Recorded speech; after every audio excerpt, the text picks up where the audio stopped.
Hello प्यारे बच्चों, Angad solution में आपका स्वागत है। बच्चों, आज की इस वीडियो में मैं आपको सिखाऊंगा कॉमन लेना।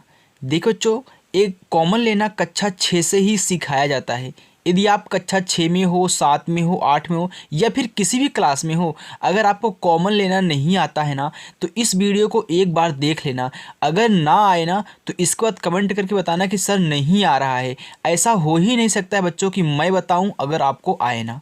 ओके, चलिए देखिए तो कॉमन कैसे निकालते हैं। मैं यहाँ पे आपको इन सभी क्वेश्चनों के माध्यम से बिल्कुल आसान तरीक़ों से सिखाऊंगा ताकि आपको 100% आ जाए। देखो जो कहना क्या है, मैंने पहला क्वेश्चन लिया हुआ है 6x² प्लस का 2x। अब इन दोनों में हमको क्या करना है, कॉमन चीज़ ढूंढना है, यानी कि कॉमन क्या है। तो अच्छा है, बताओ इसमें 6 है तो क्या इसमें आपको 6 दिख रहा है? नहीं दिख रहा है ना, यानी कि 6 कॉमन नहीं होगा। लेकिन जो बच्चे इस तरीके से खोजते हैं वही गलती कर देते हैं। सबसे पहले अगर आप अभी तक कॉमन के बारे में नहीं जानते हो तो आपको एक तरीका यहाँ पे लगाना है। जो आपको अंक दिए गए हैं और जो चर संख्याएं दी गई हैं, सबसे पहले आप उनका विस्तार कर लिया करिए। यानी कि जैसे यहाँ पे 6 है ना, तो 6 का गुणनखंड करिए। 6 का गुणनखंड कितना होता है बच्चों? 2/3 6 होता है ना। अगर नहीं आता है ना तो गुणनखंड करके यहाँ पे लिख देना। देखिए गुणनखंड आपको ऐसे ही कहना है, जैसे 6 है, अब 6 का गुणनखंड करोगे तो सम संख्या 2 से काटोगे, 2/3 6 और 3 एकन्नम 3 हो गया। यानी कि ये जो 2 और 3 आया है ये इस 6 का गुणनखंड है। तो 6 को 2 और 3 में तोड़ देना है, तो मैंने इसको 2/3 6 कर दिया। अब यहाँ पे इन दोनों के बीच में गुणा का चिन्ह है तो गुणा लगा दीजिए। अब देखिए यक्स घाते 2 है ना, कोई भी संख्या हो बच्चों, अगर उसकी पावर कितनी भी लगी हुई है, मानते हैं कि यक्स है, यक्स की पावर 3 लगी हुई है, यानी कि यक्स का 3 बार गुणा कराया गया है। लेकिन यहाँ पे यक्स की घात 2 है, इसका मतलब यक्स का 2 बार गुणा करेंगे। तो यहाँ पे यक्स गुणे यक्स हो गया। अब प्लस है, अब यहाँ पे 2 और यक्स है तो 2 गुणे यक्स हो गया, क्योंकि इन दोनों के बीच में गुणा का चिन्ह है। अब देखो क्या इसमें है क्या इसमें है, जो दोनों में मिले वही आपका कॉमन होता है। जैसे मैं बताऊं कि यहाँ पे आपका 2 है तो क्या इस वाले पद में भी आपका 2 मिल रहा है? बिल्कुल, हमारा 1 2 यहाँ पे मिल रहा है, तो आपका यहाँ पे 2 कॉमन हो जाएगा। अब फिर देखो इसमें 3 है तो क्या इसमें आपको 3 दिख रहा है? इस पद में नहीं दिख रहा है ना, यानी कि 3 कॉमन नहीं होगा।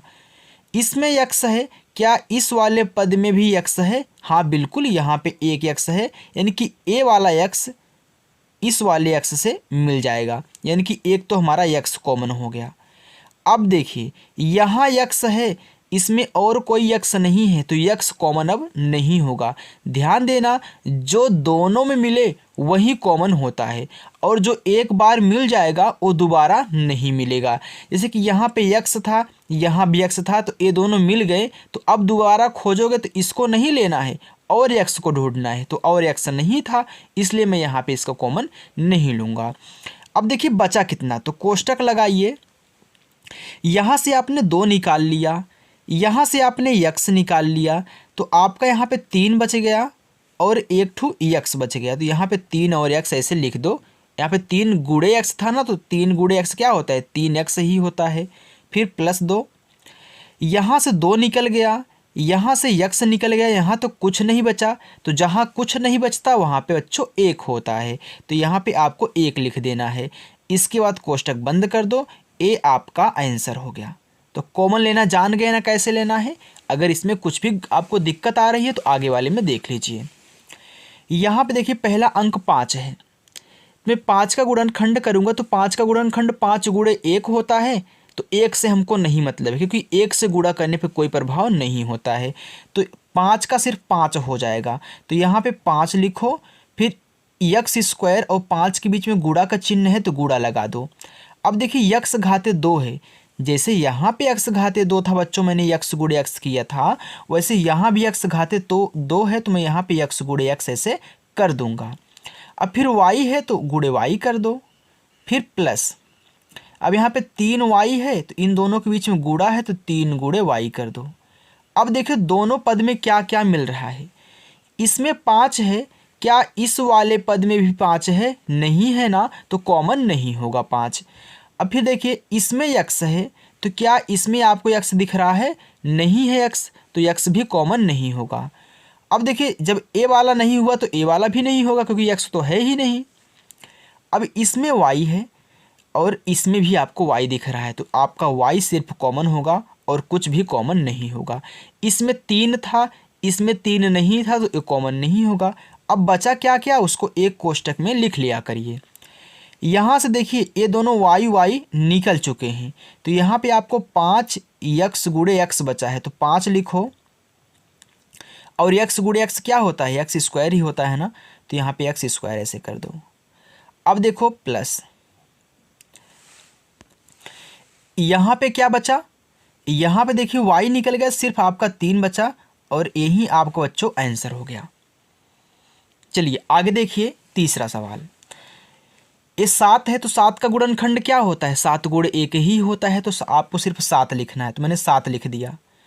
फिर गुणे x घाते 2 है ना, यानी कि x गुणे x है।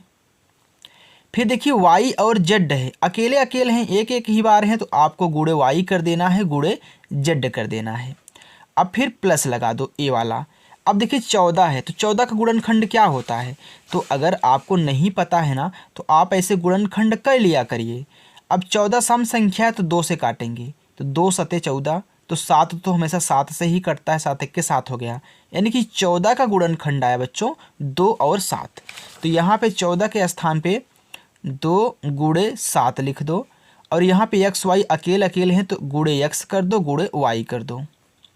अब देखो दोनों में क्या मिल रहा है, इस वाले पद में और इस वाले पद में। यहाँ पे 7 है, तो इस वाले पद में भी हमको 7 मिल रहा है, यानी कि 7 और 7 हमारे क्या हो गए बच्चों? मिल गए, तो आपका 7 कॉमन हो गया।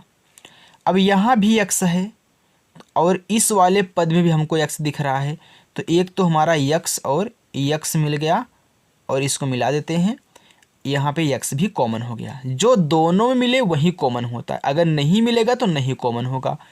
अब इसमें एक बार और x है, लेकिन इसमें अब कोई भी x नहीं है, तो a अभी बच जाएगा, a कॉमन नहीं होगा।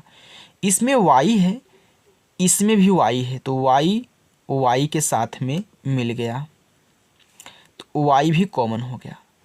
अब इसमें देखिए z है, ये आपका z है ना, तो अगर इसमें z है तो इसमें आपको कहीं भी z नहीं दिख रहा है, ये तो 2 है, आपको z नहीं दिख रहा है ना, तो z भी कॉमन नहीं होगा। अब जो आपके बचे हुए हैं यहाँ पे अंक, उनको लिख लीजिए। 7 निकल गया, x निकल गया, लेकिन एक बार x बचा है, तो यहाँ पे x लिख दो। फिर देखिए y निकल गया और z बचा है, तो यहाँ पे z हो गया, यानी कि x और z हमारे बचे हुए हैं।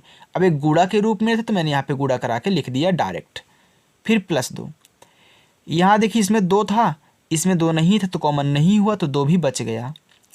यहाँ पे 7 भी निकल गया, x भी निकल गया, y भी निकल गया, यानी कि सिर्फ आपका यहाँ पे 2 बचेगा बच्चों, और यही आपका आंसर हो जाएगा।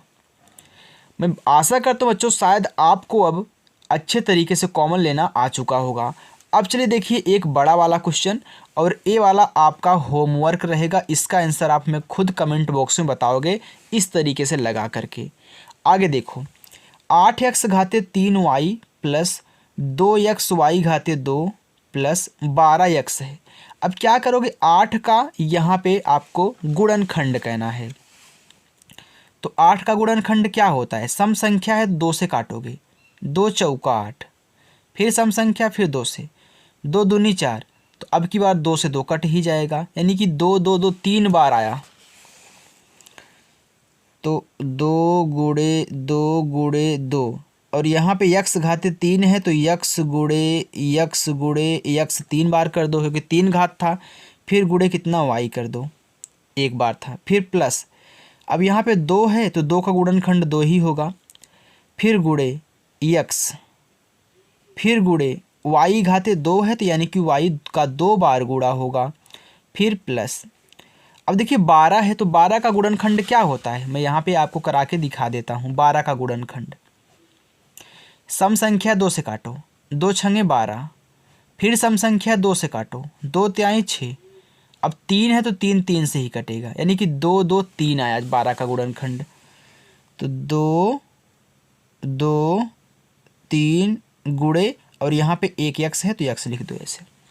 अब देखो तीनों पद में क्या मिल रहा है, जो तीनों पद में मिलेगा वही कॉमन होगा। अगर 4 पद दिया होता तो जो चारों में मिलेगा वही कॉमन होगा। और एक बात और समझना, अगर 2 में मिल गया यानी कि 2 पद में मिल गया, तीसरे में नहीं मिला तो कॉमन नहीं होगा, यानी कि सभी मिलना ज़रूरी है। अब यहाँ भी 2 है इस वाले पद में, और यहाँ आपका क्या है 2 था, ये आपका 2 है, तो यहाँ भी आपका 2 है और ये भी तो आपका 2 है, यानी कि 2 2 देखिए तीनों मिल गए तो एक तो हमारा 2 कॉमन हो गया।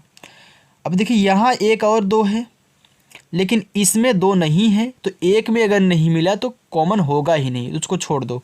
अब फिर 2 नहीं कॉमन होगा। अब यक्स लो, यहाँ यक्स है, यहाँ यक्स है, तो आपका इसमें भी तो यक्स आपको दिख रहा है, तो इस वाले को भी ले लो, और यहाँ भी आपको यक्स दिख रहा है, इसको भी ले लो। यानी कि एक तो हमारा यक्स और यक्स मिल चुके हैं, तो एक तो यक्स हमारा कॉमन हो गया। अब देखो यहाँ एक बार और यक्स है लेकिन इस वाले में और कहीं यक्स नहीं दिख रहा है, तो जब एक में नहीं मिला तो किसी में नहीं मिलेगा। अब फिर देखो y, इसमें भी y है, इसमें भी y है, लेकिन इसमें y नहीं है। देखिए दोनों में था लेकिन एक में नहीं, तो कॉमन नहीं होगा, यानी कि सिर्फ हमारा 2x तीनों में मिल रहा है। अब बचा क्या, उसको लिख लेते हैं। 2 निकल गया, x निकल गया, लेकिन यहाँ पे देखिए 2 बचे हुए हैं, तो 2 दूनी 4 हो गया। मैं यहाँ पे गुणा करा लेता हूँ। फिर यहाँ पे x गुणे x बचा है, तो x गुणे x क्या होता है, x घाते 2 होता है, तो x घाते 2 हो गया। फिर y है तो y ऐसे उतार लो। फिर प्लस 2 निकल गया, x निकल गया, तो y और y बचे हुए यानी कि y स्क्वायर। फिर प्लस 2 निकल गया, x निकल गया, यानी कि 2 3 बचे हुए हैं, तो 2 तिहाई 6, और यही आपका आंसर हो गया बच्चों। तो इसका आंसर आप हमें कमेंट बॉक्स में कमेंट करके बताइए कितना आ रहा है। तो मैं आशा करता हूँ बच्चों आपको हमारी वीडियो पसंद आई होगी। बच्चों अगर वीडियो पसंद आई हो तो वीडियो को लाइक ज़रूर करना, और चैनल पर नए हो तो चैनल को सब्सक्राइब कर लेना।